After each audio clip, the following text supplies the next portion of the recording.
Hello and welcome to the Worn and Wound podcast. My name is Blake Bettner and we are in studio today. I am joined by Thomas Clark. Hey Thomas. Hi, how are you? Well, what's going on, fellas?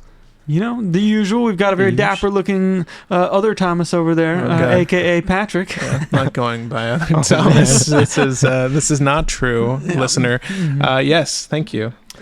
Yeah. And is that a kerchief on around your neck? No, so this is a dapper. My fiance bought me a Filson button down. That's why I look dapper, I suppose. Yeah. And the kerchief that you're referring to is actually a windbreaker by like Gore-Tex. It's just a because you ride your motorcycle everywhere, right? So okay. So I got an excuse. Okay. Don't judge me. Oh, I never. Your motorcycle is very cool, by the way. Thank you. Yeah. You might have seen it in a Bell and Ross article on the site. Oh yeah, that's right. Yeah. We'll put a link to that in the show notes so you can see Patrick's motorcycle. Yeah, Triumph Bonneville. It's very cool. 2018 Triumph Bonneville.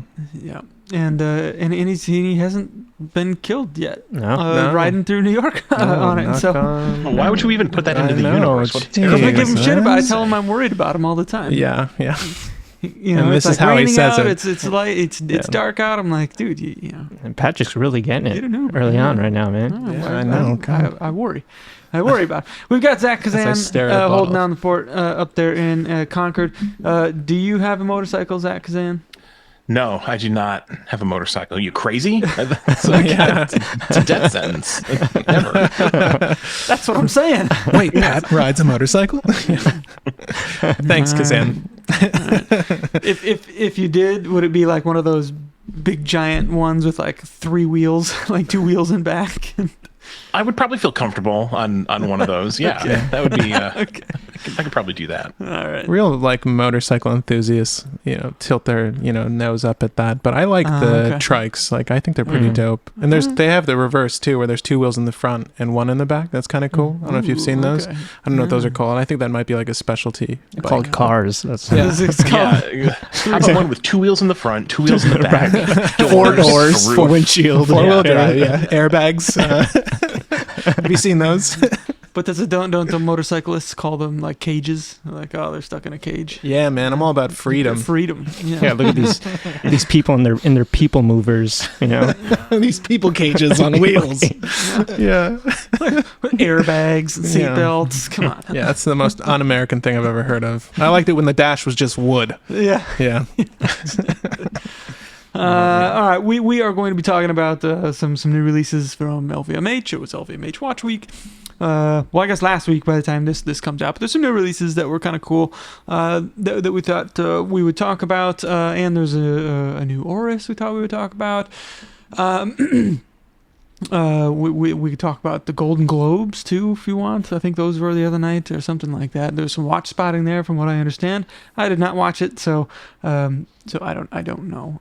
And what's Daniel Craig was making news for wearing the moon swatch with a suit.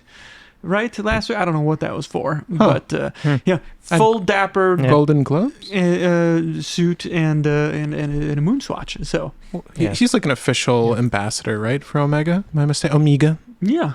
Yeah, indeed he is. Okay, that's cool. Yeah, I still see his likeness being used. I still get emails from Omega about it. But I thought it was cooler to see the watch in. What was that movie? Is that The Glass Onion? Oh, yeah. Yes, he wears a, I forget the reference exactly, but he wears an Omega of some kind and Glass Onion. It's like the Olympic one that it's got that subdial at 6. It's got a little dressier. I think maybe, is it technically in the Seamaster family? We can put it in the show notes. It's very cool. And it looked great. And it got got some serious screen time. It got like prime time plate, the whole screen is the watch as he looks at it. So that was that was pretty cool. Are you going to do a time on screen on Glass Onion? Maybe. I mean, I loved Glass Onion. I thought it was a really fun movie. So maybe the time on screen heads in the comments can get in there and make a request if you want to see Glass Onion. I'd be happy to do that one. Yeah. Okay. It's fun seeing Daniel Craig in that element. Yeah, he's great in that role. I really? like this. His character really blossomed. I was telling you this, Zach. There's a certain like Columbo vibe about him in this that I really enjoy. For sure. I was gonna start asking you about like the ending and all that kind of stuff, but I guess we won't go there for people who haven't save seen it for the podcast. Well, I don't want to get into spoiler territory or anything like that. It's streaming on Netflix. Like anyone can watch it. It's very available and highly recommended. And you should go watch it. It's exactly. Yep. I enjoyed it as well. Thomas enjoyed it as well. I'm not even gonna ask Patrick because I enjoyed it. Wait. Oh, okay. No, because usually when we talk about movies, you're like the person that hasn't seen whatever we're talking about. I saw Glass Onion. Okay, but you saw Glass Onion. Joke's on you, Blake. I guess so. Yeah, I was gonna say. What did you think of it? It was all right.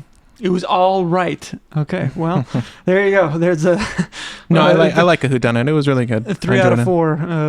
Recommend it strongly recommend it. All right, before we get into any of the new watches, we can get into we can see what everybody's got on their wrist. Thomas, what are you wearing over there? Yeah, I'll start it off. I have on the Lorca Model 1 GMT. I've been kind of switching back and forth between this GMT and I recently just got into SSK. Seiko GMT. So we were messing around with this watch during an OWR, so stay tuned for that. And I just threw this back on, but today I have it on a leather strap, which was also provided by the good folks over at Lorca. So this is kind of cool, kind of a cool leather strap. So I was actually doing the measurements on this earlier today, and we kind of notice how the steel bezel kind of flares out just a bit. So if you kind of take the calipers and you measure it from the steel bezel, it comes in at 36.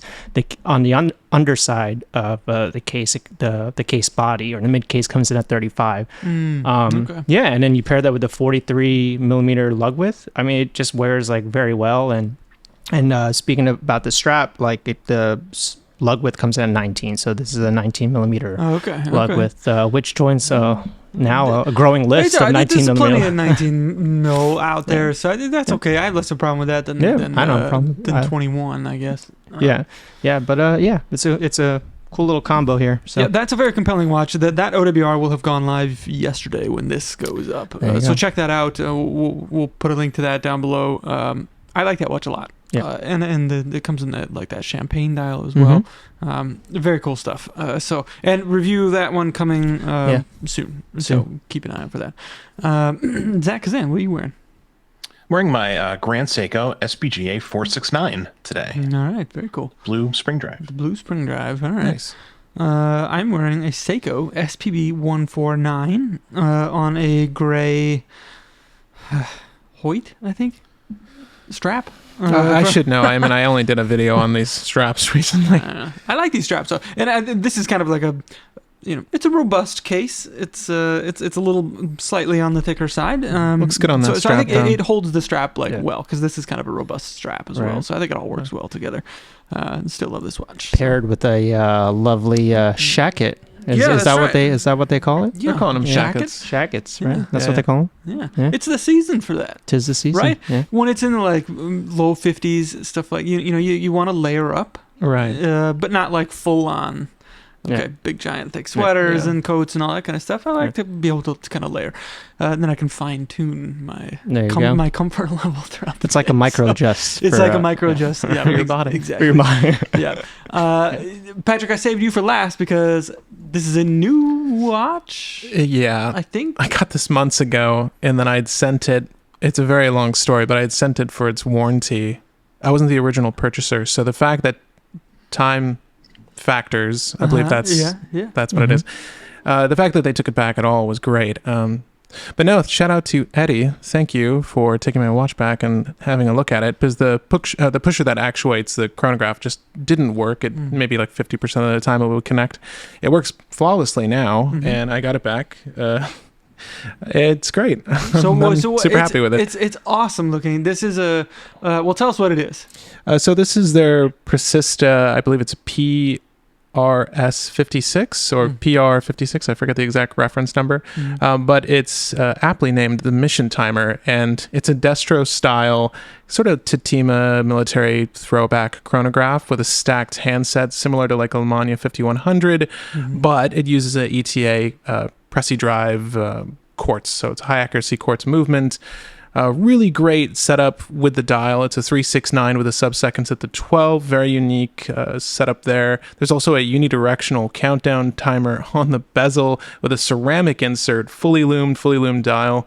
It's got it all. And it was a great price too. I had to buy it secondhand, sadly, because I only caught wind of these after the fact, and it's to my understanding popular items on his site go very quickly. So I just missed that window, sadly, but I spent like $100 more than what it was worth new. Sure. But even still, I'm very happy. I will state, I'll be candid with you guys, I feel like the bracelet and the clasp could be better relative to the case, but then again, at the price, I think it was around the $500 region. It's fantastic. Finishing's great. Love it. The design is a very compelling looking watch. I really like it. And I love a centrally mounted chronograph hands. Likewise. So super clean. This is a first in a while that I've had, and it's a really clean look. It's a little odd having the sub-seconds buried under the chrono second and minute hand, but I've gotten accustomed to it. Sure, you know what I mean? Yeah. Normally you'd see that sub-dial at the 6 instead, but it works here. It's so funky. I love it so much. They've taken the kind of contrarian approach there. They've got the brand down at the 6 o'clock position, and then the sub-seconds up at the 12 o'clock position. Right, like honoring the name more over the actual time, which is, ironic and really cool, honestly. Persista, they don't have anything like this in their lineup, not to my understanding. They've done like Fliegers and other chronographs, and I say Flieger loosely there, but they've done pilot's watches in the past, and nothing like this, so it's kind of cool to see this within their family. I like it a lot. And mission timer, that's a Zin term. Yeah, I think that's what it says on the manual. I think that's what they might not have. I think that Eisenzeitmeister is what that stands for, which I believe translates to mission timer. You're looking at me like I have like a German degree or something. I have no idea. Yeah, you're the one who knows, right? Because I think that's what I think. Mission timer PRS 56. I got it right, and it was £395. So really not bad. that expensive. Well, we're very cool watch. Check that out. Super happy. If you're not familiar with that watch, let's keep it in quartz territory. Let's jump into a new release from Tag Heuer and an Aqua Racer called the Solar Graph. This is a solar powered movement, and it's in a fully titanium case and a titanium bracelet. Was it 42? 40 millimeters. 40 millimeters. Yeah. I like this watch a lot. Yeah, it's pretty cool. It's a really sharp watch. So it's kind of like stripped away any unnecessary details, right? It's just kind of like a bare bones version of the Aqua Racer, which I think is a kind of a sharp design, especially here. The whole thing, it's like a bead blasted texture of the titanium. Even the bezel is the same, so it's not like there's an insert there. The whole bezel is titanium with the etched in markings on it, and then the dial itself is the kind of like striped. The shutter dial, which I don't. I'd be curious to see this in like. Would it be too boring if it was just like a flat? If it didn't have those stripes there, I don't know, but it's got the kind of like ice blue seconds hand and dots on the other side of the hour markers. So overall, a really handsome watch and a very cool solar quartz movement. I love it. And we were just talking about what we hope to see in 2023.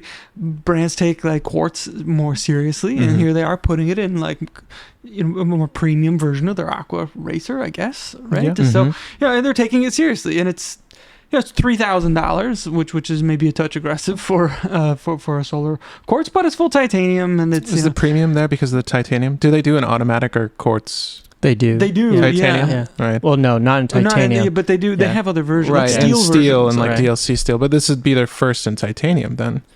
Is that accurate? No. So they have a professional 300 in titanium, which came out in 2021. But Pro 200. It was a Pro 300. I think there's like a Bamford edition. I think that was a lot like this. Interesting. But I think it was a little bit bigger. Okay. Yeah. The 300, I believe, is 42 or 43 millimeters. And it's the 200 line, I think, got released last year. And it came in the more like tidier 40 millimeter case. They moved the date window from 6 o'clock to 3 o'clock. And they did they did without the Cyclops, that little circular Cyclops thing, which I thought was the right move for the 200 line. And and I mean, if you kind of take a look at 200 line, it was kind of more like a refined version of the 300, and they kind of knock out all the polishing finishing in this iteration with the Solargraph. So yeah, like you said, it just looks like very like I mean, lack of a better term, like tool watch, right? I mean, it's very utilitarian. It's sporty. Yeah, it's sporty. I mean, and like you said, the finishing, throughout the case and bracelet. I mean, it's cool. It's a cool thing. Yeah, I like it a lot. Zach Kazan, what do you think of this watch? Big fan of the Solargraph. I think it's a really cool, kind of like format for this dive watch. It's kind of hard to argue with like a super lightweight, solar powered diver, just like ultra convenient. So I like the PVD black one that came out like a year ago, which used the same movement, I think. It's really, really nice. Yeah. Yeah, there's some design details to the Aqua Racer that I think are really, like, when they click, they click. So I'm excited to get my hands on one of these. We are going in to see the new releases tomorrow, actually, when this comes out. And so no kidding. Cool. And so next week will be great. We'll have Zach will be in studio. We'll have Kat here, so we'll be able to record podcasts all together. Which is great. That's one of my favorite things to do. Yeah, we're just looking at the Bamford edition Aqua Racer, and I think this was the same like full titanium also worth treatment. Looking up. Yeah, This is a great looking watch. I think. I remember when this came out. See what you mean about the rounded Cyclops, though. It does look a little odd with the sharp angles of the decagon bezel. Like it's just not a clean matchup. But otherwise, and it's the same kind of magnifier that you'd see on a Rolex too, with the flat top and bottom. I love the new model a lot. I had a colleague at a previous job and she only collected Tag Heuer, and I thought that was the most interesting thing. Okay. I wonder if she would approve of the Solargraph, but she had quite an extensive collection of it, and also Heuer, but Tag Heuer more often than not. And I don't really know much about the brand, but it's interesting because I can think back on their previous models, and there's a lot of Tag Heuer in this line of Aqua Racers, from the bezel to the case shape. It's interesting, and just remembering her collection, I'm like, this is the kind of Tag Heuer I think of. Yeah. I know they're also known for their chronographs. Do they do? I know they do. Like, we've covered the Monza recently and the Carrera.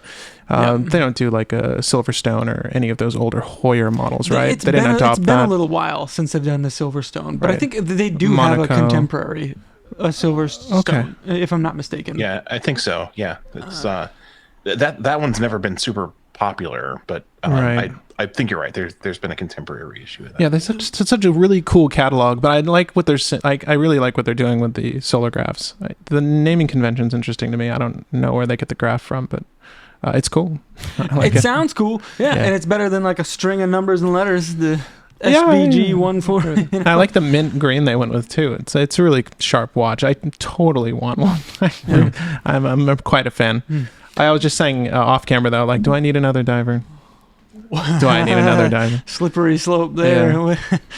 I get my whole life in crisis if I start asking that. Count the number of divers. Oh boy, how many divers do you have in your collection? Let us know. Yeah, what's an acceptable number of divers to have in a collection, right? All the divers. This is a great watch. Nice job to Tag here. They also did a Carrera. It's 60th anniversary of the Carrera, so they came out with a kind of silver panda dial Carrera as well, which is as handsome as the Carrera is. It's handsome. I don't know why I don't really find the modern Carrera all that compelling. I think it has a lot to do with the case. It's entirely like uniform in its texture, which is like a high sheen polish. It comes off to me looking and feeling like a plastic chrome lining or something like that. It's very unappealing to me. As much as I think the design is neat, I would love to see them do something more interesting with the case itself. Different textures, like brush the side or put like a chamfer of a brush along the edge of it, and I want to see some different kind of crisp lines there. I think traditionally it has been like that. I can hear like Jeff Sacrilege. Stein yelling into his thing right now. But it's the gentleman's like chronograph or whatever. Like it's supposed to be like a or whatever, like a dressy. Pardon the term, like a dressy tool watch. Yeah. There's no bezel there. There's no scales everywhere and all that kind of stuff. And it's pump pushers, So yeah. I guess I'm more of like a Daytona guy because I'm lame like that. But I think the Corolla is perfectly handsome. Gotta have my tacky. Yeah, exactly. Yeah, sure. I use that stuff all the time. So shut up, whatever. But it's also the 60th anniversary of the Daytona this year, of course. So all the speculation about what that's going to be. So yeah, maybe we'll see like a similar Panda dial, actual Panda dial in a steel case Daytona or titanium, right? Would be pretty cool. Maybe we'll see titanium. And when it's Rolex titanium, it's RLX titanium. Okay, so they're bringing a 43 millimeter Daytona in a titanium case with a date at 6. I think that's probably what's going to happen. Solar titanium. I would be less offended by a solar powered quartz Daytona than I would a 43 millimeter date Daytona. So I'll just say that. If you want to see the internet meltdown, which is kind of always what I'm rooting for, then, let's go for the 43 millimeter titanium Daytona. That'd be there's a lot of big really fun to write about. There's a lot of big chronographs out there with all these features from 100 other brands, and the one I don't think the Daytona needs to be that. It is kind of unique and special to me. Exactly how it is. It wears beautifully on the wrist, and that's like part of the charm. And people talk about the overseas of Vacheron and all these other things. I'm like, yeah, they're nice and they're probably better and more interesting and all that, but I don't like it on my wrist as much as the Daytona. The Daytona is great on the wrist, and that's what I care about. So anyways, we're not going to speculate on what they're going to do anymore, but I guess we can keep an eye on that for later on this year. There was another release from Tag Heuer that I want to talk about. A Monza was released, and it's a flyback chronograph, and it's got like an open dial, and it says flyback is literally written on the dial, like around the 6 o'clock subdial, which is the running seconds. So it's not even the timing sub-seconds that it's written in, which I find like kind of strange. But I don't know if I care for this Monza at all. Did you guys see this? Do you have any thoughts on it? Less is more for them. The Solargraph really took the cake for me. Yeah. But I saw it. No, I disagree. I think more is more. You really think? More is more. Wait till we talk about Hublot. They're the more is more department. Yeah, for sure. I felt like it was a little similar in like color scheme as the Mario Kart watch they just did. So I didn't really you could jive. totally picture them putting a little Mario applique on this watch. The colors would be spot on. Opposite flyback, the text flyback, because it's just a upper fourth of the circle down there, right? Exactly. Yeah. You can see Mario at the bottom right there. Oh yeah. And a shell, and then that would have been better than the word flyback written along the edge of the. Yeah, that's why I was a little confused. Like this whole marketing, they had to be the same team or something. It feels very same-ish to what they did with Mario Kart. Like we got all this blue and red paint. What else can we do with it? Yeah. Let's make a crazy Monza. So you like this watch, Kazan? Just to be clear. Yeah, I like it. I think it's a lot of fun. Okay. I think it's I don't know. Like there's a place in my heart for like a ultra contemporary kind of experimental. Kind of like Skunkworks version of a watch like this, and I like it. It's all fun. right, I'll give you that. What do you think, Thomas?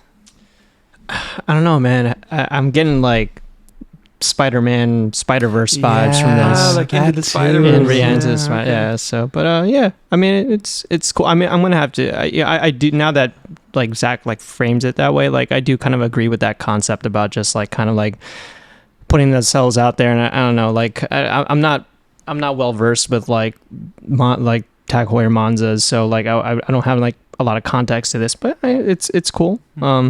It's 42 millimeters. It's got a carbon case and a carbon bezel. So there you go. Yeah, I don't know. I don't know how I feel about that.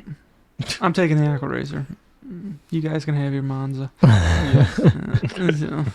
right. Okay, well, let's. You just mentioned Hublot. They did not come out with any quartz watches that I'm aware of, unfortunately. No. Big bummer. But the classic Fusion original, I think, would have been pretty cool as a quartz watch. Actually, then they like really would have leaned into the 80s, like full on. Sick. You know, Stone dial maybe.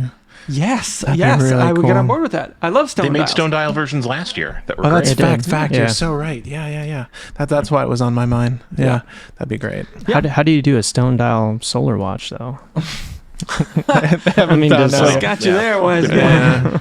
You just use a stone that's semi-transparent enough so that you can get your solar grid to pick up the light. Yeah, fair enough. The panels are on the back of the watch, so you have to flip it over. It'd be kind of cool, actually. Yeah.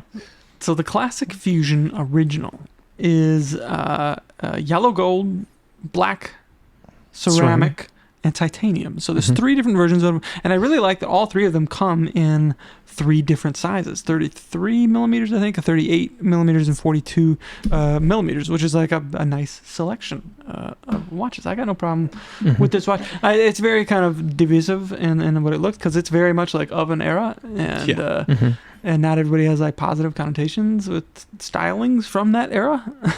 But everything is cyclical, and I think a lot of things from this era or like early 80s or whatever are kind of like coming back around maybe a little bit. Or did we skip right over that and we're just like on the 90s now? I'm down with either. You're down with either? Okay. Well, this watch has a certain vibe, and it's not, it's very, you can like pinpoint the era from it. I know we talk about like great design, it transcends its era, and it's you know, it's timeless, and you can't really pin it down to any one year. This is not that. This is not great. This is great like, design, is what you're saying. But it embraces like that style, that the era of that style, like in full force. And you know, you might find that like deeply offensive when you look at it, like Zach Weiss does, I think. And you might find it like look at it with like an element of I don't know, curiosity and appreciation or something or other. You know, I have like I find it strangely appealing, even though I wouldn't call it like an attractive watch. So I don't know. Am I alone here? Zach Kazan, do you like this one?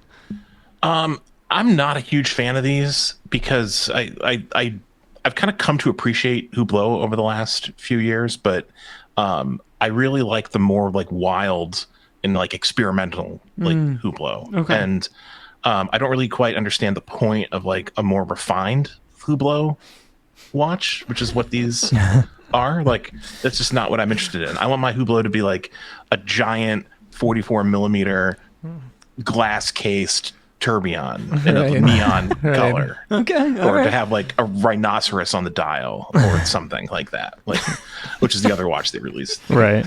Yeah. Not just a random statement. Yeah, that's true. That's the other watch. Yeah. Which we can move on to. Well, unless you guys have any thoughts on these classic. I mean, you know what? Like, I just don't get like the double usage of the H logo there, because you have it there at 12 and then it's the on counterbalance. The and I'm just like, I got confused at first because I thought that was like the H was there on the dial twice, and I didn't realize it was like on the second hand. So it's like, imagine if like Rolex put the crown like on the second hand as well. Like it just it's gratuitous, this watch. And it's in your face, because there's no hour markers, there's no markings of any kind. It's just a giant Hublot logo. So is this a big advertisement? So basically, you're trying to say this was their way of doing more is more with the. I mean, I don't know. It's only more is more in the context of everything else besides other Hublot watches, though. Like, if you only look at Hublot watches, this is like subdued, the most Spartan minimalism imaginable. Right. Kazan's not wondering if my Hublot will fit under. He's not worrying if the Hublot will fit under. Go under his cuff. Why would you want a Hublot that fits under your cuff? That's right. That's the whole point of wearing a Hublot. That's so true. Why are you hiding it? Yeah.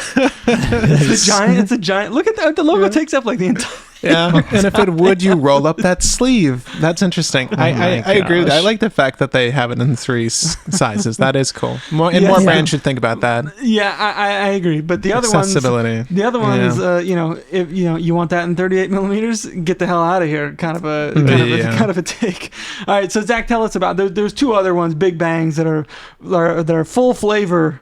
Full diesel, full diesel, full flavor. Shaquille O'Neal. So they released the Big Bang Tourbillon automatic yellow neon Saxum.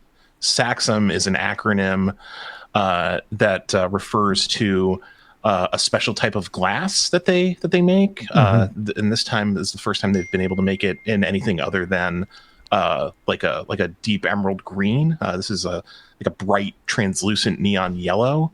It's completely ridiculous. It looks a lot like the purple sapphire, not Saxum, but just the purple polished sapphire tourbillon that came out at Watches and Wonders last year, which I was a huge fan of and was one of my favorite watches of last year. And this is just kind of more of the same.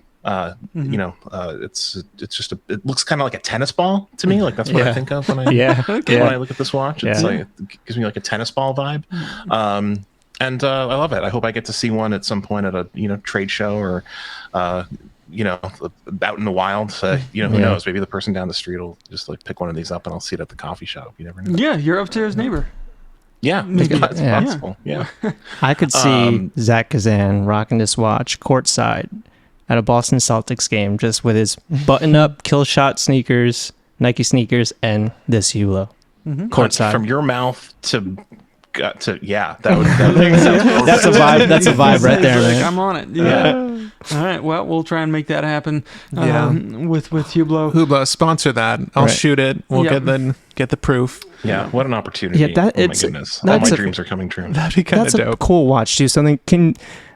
There's a micro rotor there as well, like at 12, right? So I thought that was like a cool thing there. Like I wasn't aware of that until today, but that's just a cool watch, man. Could you imagine if that was just a weighted pendulum with their branding, but it was connected to nothing? Totally non-functional. Yeah. Decorative. Yeah. Like, the Rado anchor or whatever. It's a Hublot anchor. Yeah. Oh man, it's so cool, man. It is really gnarly. Yeah, I like the purple when you reference as well. And there's another one, with the rhino on the dial, like a polygon kind of rhino on the dial, and like it's like a purples and reds, and it's kind of. It's not like a rainbow thing because it's only in like one kind of warmer section of the. That's what I feel like. It's kind of their take on a rainbow. It's it's got some purples and yellows and oranges in there. It's meant to look like a sunset. This is a watch they've made in partnership with the Sarai organization, which is an organization that works to save endangered rhinos from poaching. So the idea is that they're most endangered in the evening at nightfall, so the sunset is meant to like remind you of that. But it also just looks really cool, and it has this is obviously the Big Bang Unico platform, which is a ceramic chronograph. Here the case is in this like kind of muted gray color, which highlights the colors on the dial really nicely, I think. And I love the strap. It has this like camo pattern strap in the same colors that are kind of make up the dial. It's very cool. Yeah, I legit think this is a really great execution. Like I really like the colors going on here and the textures and the strap. It's cool. I probably couldn't pull this thing off, but it's one of those watches that I would love to just kind of have sat there looking at it. It's cool. I like it quite a bit. So we will be going hands on with these watches next week. Yeah, Zach, by the way. So you can keep an eye out for that. And we'll have kind of more thoughts there. Look at that. There's the purple one from last year. Yeah, man. Yeah, it's like a Jolly Rancher. That's right. And there's the Stone Dial Classic Fusion. See, that's cool. I like that. Come on. Yeah, those are beautiful. The Stone Dials. Yeah, I don't disagree. Oh my god! Look at that. You see the brown one, brown and orange. Yeah, that's cool. 100% the model I would want. They're all great. But like it screams 80s for sure. Yeah. And it's got a touch more. It's that much more, right, than just like a black lacquer dial. Yeah. And there's like you can barely see the Hublot logo on these. Yeah. Whereas the black one is just it's in your face. yeah, it is. It's smacking you in the face with it. Yeah. All right, so that's Hublot. Now we can move on to Zenith watches. They released a bunch of new Skyline models. So they including a 36 millimeter one that ditches the sub-seconds altogether. And I don't know if that uses like an elite movement or something like that. But it's not like the high frequency. It's not like, because that has just a normal seconds hand, and I don't think it goes around the dial every 10 seconds. I don't have the specs in front of me, but I think that is an elite movement. I mean, because the whole idea behind the Skyline is it uses an El Primero movement, without the chronograph works. Elite classic. So I believe but Patrick's got the specs, it looks like. Sorry, yeah. The 36 millimeter size, I think, would probably be really good with that case. I reviewed the 41 millimeter Defy Skyline last year, and I like the way it wears. It wears a little larger than 41 millimeters, though, in my opinion. So I bet a 36 millimeter would be like kind of that Goldilocks zone for a lot of people. And they're of course marketing this, as a kind of like a unisex watch for males or females, anyone with like a smaller wrist. But they look great. I'm a big fan of the Defy platform, as most people who listen to this podcast regularly probably know. So I think they're cool. And what do you think of the what was it, the DeFi skeleton? Is that the skeleton Skyline? Yeah, that was their big. The skeleton Skyline. Yes, and it's like a new pattern back there that I think is meant to mimic maybe a little bit the star that's in the pattern of the dial, the other one. Yeah, they say that the skeleton pattern or the open work dial pattern, because it's not like a true. Yeah, it's not a skeleton. Yeah, you're right. Yeah. But it has it's meant to kind of recall the classic Zenith star logo, which they say about a lot of kind of design elements on their watches, and I don't always necessarily see it. I think it looks cool. But I used to own a Defy Classic skeleton in ceramic, and love that watch. And I think that they do a really nice job with these open dials, the skeleton dials. So I'm looking forward to seeing this in person soon, hopefully, because they always they're able to pull these dials off in a way that allows them to still be legible, which is the big problem with a lot of open worked or skeletonized dials. They're quite tough to read, but they use these kind of like really nicely sized applied hour markers that kind of like sit over the top of the skeletonized portion of the dial, which goes a long way to making it easier to read, in my opinion.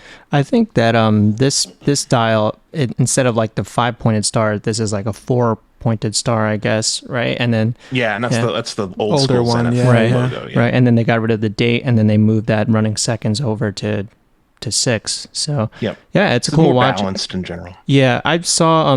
I actually read your review from last year, Zach, and you mentioned the finish on the case, and I was actually looking at a video of this watch from people who are actually on the ground there for LVMH, and dude, just the way that the case like kind of like plays with the light. I mean, I think this is like one of those watches where you got to see it in person to kind of like appreciate more. So yeah, they did a really nice job on the Skyline last year. That was one of my, it kind of came out early in the year, so I feel like a lot of people kind of forgot about it, including me, to be honest. Like when we were thinking about, watches at the end of 2022, it really made an impression. But it's a very nice, kind of like everyday integrated bracelet sports watch. They did a really nice job.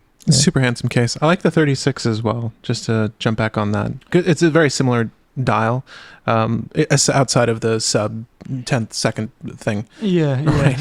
Which I can honestly go that. I feel like if there was a 36 dateless with that dial, because it's really attractive in person, if these 36 millimeter models have the same or similar dial to the larger Skyline, it's really, really appealing in person. We had it in the office briefly, as I recall, but it stood out to me. Yeah, it's sharp.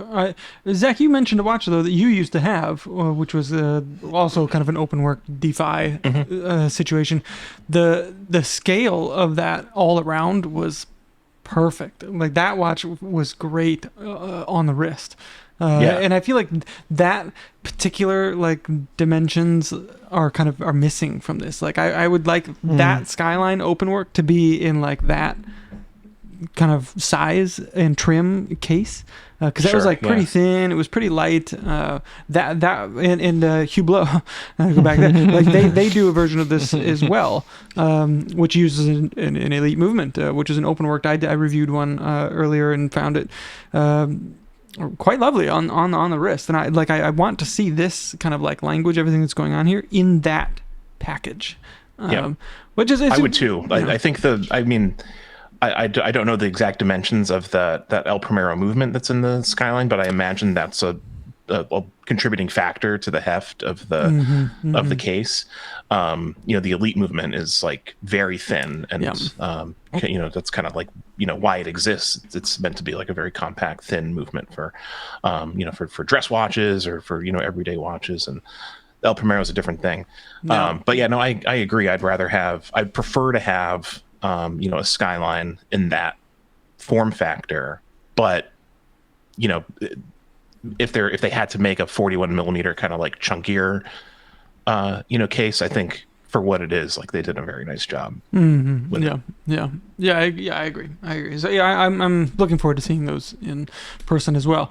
Where does Zenith go from here? I feel like they're kind of in an interesting position, and to keep in mind, the watches that we're seeing here, these aren't the new watches that we'll see at Watches and Wonders. Like they'll have kind of a new batch of their mainline releases at Watches and Wonders, but they did the same thing last year. They kind of had a handful of new watches at LVMH Watch Week early in the year, and then kind of rolled into their like kind of big launches there. This feels like kind of a big launch for them, so I wonder if there'll be like a whole new like different collection of watches that we'll see from them at Watches and Wonders. They've got a ton of different potential collections that they could go to, and a huge history and breadth of product that they could kind of dip into, or something like entirely new. I don't know. I just want to see the Future Time Command. The Future Time Command. I was just going to say, maybe the Future Time Command is coming back. Literally, I would buy one in a heartbeat. I love the design so much. What is it? The Futurematic from Jaeger-LeCoultre. That's another really cool watch with the design that I would love to see make a comeback. We could do an entire episode on watches with future in the title. What does the future hold? Let's see. Yeah, I totally see that. That'd be awesome. I didn't visit JLC last time. I have to visit them this next time. Neither did I. They kept. I feel like everything they did last year was like on the ultra high. It was an observatory, ultra complicated, stuff. Yeah. I mean, they're capable of doing that stuff, obviously, but like I would love to see like a slightly more refined Polaris or some of their more approachable watches, which I think they have awesome designs that they could kind of really start doing more with, in my opinion. Eric Wind actually posted this pretty cool Jaeger-LeCoultre, shout out Eric Wind, but it's the Albatross. You guys are like up on that? Yeah, and that thing is pretty cool. It's kind of got this like oval case that's kind of similar to Zach's like old Zenith, right? I mean, like not to that extent. Yeah. The old Port Royal. Yeah. It's a pretty cool watch, man. And shout Eric Wind. We'll get him onto the pod one of these days again, sure. and we can chat about all this stuff. And what like heritage watches he would like to see brands coming back to, or if he's like, the ones that exist are already just fine, they should be doing totally different new things. There, right? We should be talking about future watches with Eric. Future watches. Yeah. You guys do know I sell vintage, right?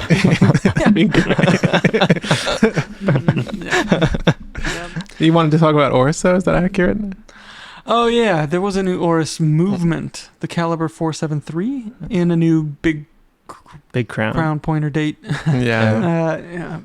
Crown, BCPD. It's 38 millimeters. It's got a really lovely kind of blue dial. But the movement is a new movement for them. It's a hand wound 5-day movement. Looks pretty sharp in the back. It's got a power reserve indication on the movement itself. So you turn the watch over and you see where your power reserve. That's where it should be. It looks great on that watch too.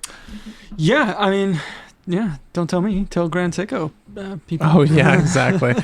I like the power reserve on I don't mind the power it's reserve. iconic. Yeah. Just take the date off, and then I'm fine with the power reserve. So, anyways, the Oris Calibre 473 is what it's called. I would love to see this watch this movement in like kind of a whole new range. Watch.